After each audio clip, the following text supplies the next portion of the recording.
내가 매일 기쁘게. 내가 매일 기쁘게 매주 월요일 이 시간은 경기도 군포에 위치한 순복음 한세교회 양병초 목사님의 말씀으로 함께합니다. 예수의 핏뿌림 안에 있는 축복들. 하나님이 왜 사람을 창조했을까? 우리가 하나님의 그 창조의 목적을 알지 못하면 인생의 의미를 발견하기 쉽지 않습니다. 하나님이 우리를 창조하신 목적이 무엇인가? 하나님은 어떻게 나를 창조하셨나? 성경은 간단하게 기록합니다. 하나님이 우리를 하나님의 형상과 모양대로 창조하셨다. 그리고 그로 하여금 모든 것을 다스리게 하는 목적으로 사람을 창조했습니다. 이 사람은 하나님의 형상과 모양을 가지고 있습니다. 하나님은 사람을 통해서 하나님 자신을 드러내기를 원하시고, 다른 말로 말하면 하나님은 우리 사람에게 왕이라는 모든 것을 다스리는 직분과 하나님을 섬기라는 직분을 주셨습니다. 그것을 왕과 제사장이라고 말합니다. 그래서 너희는 왕 같은 제사장이다, 이렇게 말씀합니다. 그리고 하나님의 형상을 나타내고 그 권위를 가지고 모든 것을 다스리는 것이 하나님의 목적입니다. 그런데 사람은 그리스도 생명나무를 받아들이지 않고 마귀에 미혹돼서 마귀의 생명 죄를 받아들였습니다. 결국 사람은 타락을 하죠. 그래서 하나님이 우리에게 주신 모든 축복을 상실합니다.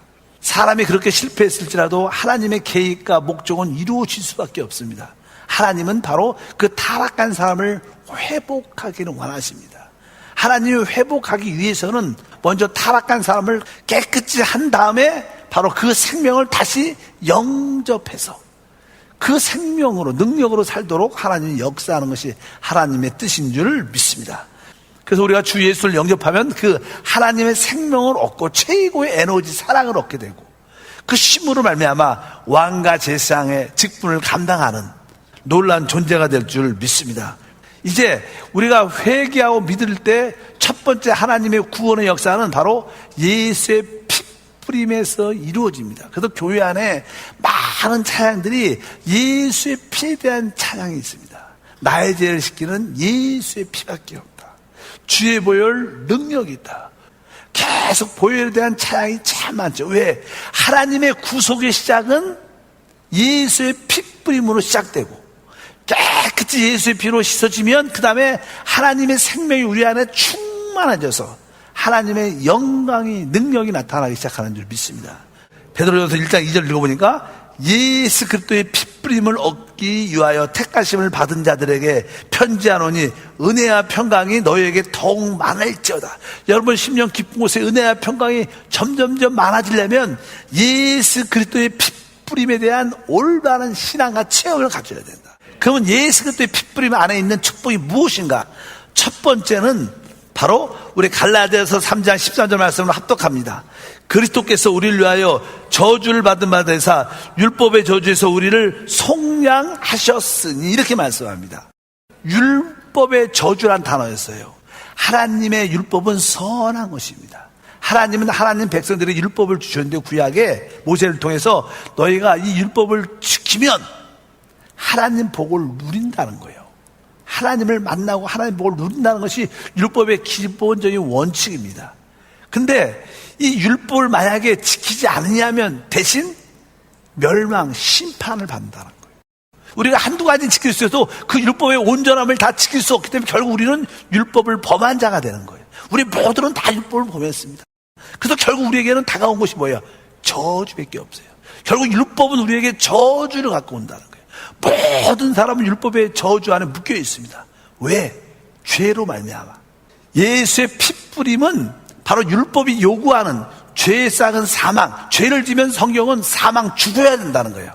그래서 예수님이 이 땅에 오셔서 십자가에서 몸찢기고 피를 다 쏟아내시고 죽으신 이유, 핏뿌림을 죽으신 이유, 바로 죽음으로 우리의 죄값을 지불하셨기 때문에, 여러분들이 예수의 핏뿌림을 받으면 나는 율법의 저주에서 해방됐구나, 그것을 믿으셔야 돼요. 그것이 참된 신앙이에요. 두 번째 항목은 무엇이냐면 바로 예수의 핏뿌림은 우리를 모든 죄에서 용서함을 받게 하는 축복이 함께하는 줄 믿습니다. 에베소서 1장 7절 읽어보니까 우리는 그리스도 안에서 그 은혜의 풍성함을 따라 그의 피로 말미암아 속량 곧 뭐요? 제사함을 받았다. 우리가 주 예수 이름을 믿을 때 그분의 피로 말미암아 우리는 죄사함, 즉 죄에서 용서받았다는 거예요. 여러분, 죄를 우리가 두려워하고 미워해야 되지만 죄보다 더 큰 피를 믿어야 돼요.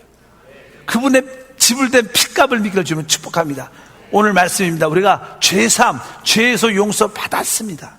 사단은 우리에게 자기만의 연약한 죄들이 있는데 그 죄를 자꾸만 기억나게 해요. 주님은 나는 네 죄를 잘 모른다 말하는데 우리는 자꾸만 그 죄를 기억하니까 사단이 역사하는 것입니다. 분명히 여러분들이 깨닫기를 축복합니다. 예수의 피 뿌리는 우리에게 죄 용서함의 확신을 주는 거예요. 나는 모든 죄에서 용서 받았습니다. 세 번째, 고린도전서 6장 11절에 너희 중에 이와 같은 자들이 있더니 주 예수의 이름과 그리스도 이름과 우리 하나님의 성령 안에서 씻음과 거룩함과 의롭다 하심을 받았다. 여기 보니까 예수의 피표를 받은 자들은 어떠한 씻음, 죄에서부터 씻음을 받고 거룩함을 받고 의롭다함을 얻는 축복이 있어요. 피표를 받게 되면요, 우리가 아까 죄에서 용서를 받았다 그랬습니다. 근데 용서를 받은 것을 넘어서 죄에서 완전히 씻겨졌다. 이게 무슨 뜻이냐면요, 보혈의 피 뿌리면요 우리의 죄의 흔적과 자극까지 확실히 씻겨서 나는 죄를 한 번도 안 진 것처럼 씻겨준다는 거예요. 여러분, 그런 자신감이 있어야 돼요.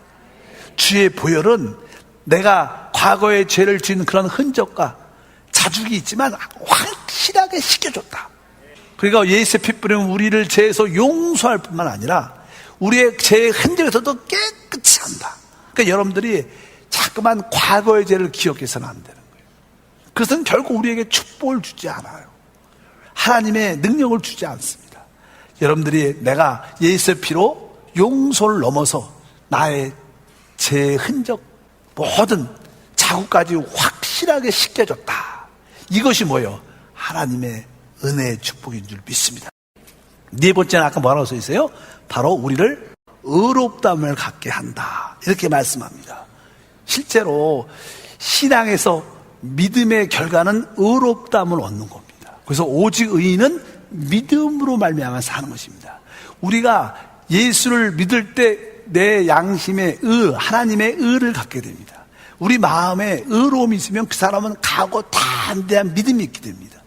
여러분 모두가 예수의 핏부림을 통해서 뭘 얻었어요? 의롭다함을 얻은 겁니다. 로마서 1장 17절 말씀을 읽어보면 복음에는 하나님의 의가 나타나서 믿음에서 믿음으로 이르게 하나니 기록된 바 오직 의인은 믿음으로 말미암아 살리라. 그러니까 여러분들이 의인이 된다는 것은 바로 믿음을 통해서 의롭다함을 얻는 건데 그것이 예수의 핏부림을 통해서 생겨난다. 그리고 이제 마지막으로 로마서 5장 10절 말씀을 읽으면 곧 우리가 원수 되었을 때 그 아들의 죽으심을 말미암아 하나님과 화목된다. 그 아들의 죽으심은 곧 핏부림을 의미하는데 그 아들의 죽으심의 핏부림을 통해서 우리가 결국 뭐예요? 하나님과 화목되는 거예요. 우리가 의롭다함을 얻는다고 해서 꼭 즐거움과 기쁨이 있다는 뜻은 아닙니다. 우리는 예수의 핏부림이 우리에게 뭘 줘요? 하나님과 화목을 주는 거예요. 하나님이 기쁜 거예요. 하나님 앞에 오면 즐거운 거예요. 하나님 앞에 막 춤을 추고 신나는 거예요. 내 안에 의로움이 있고 나는 하나님과 화목해서 그분을 기뻐할 수 있다. 그런 예수의 핏부림이 포함되어 있다는 거예요. 그래서 여러분들이 예수의 피를 말할 때 이러한 능력이 있음을 깨달아야 됩니다. 그것은 믿음입니다.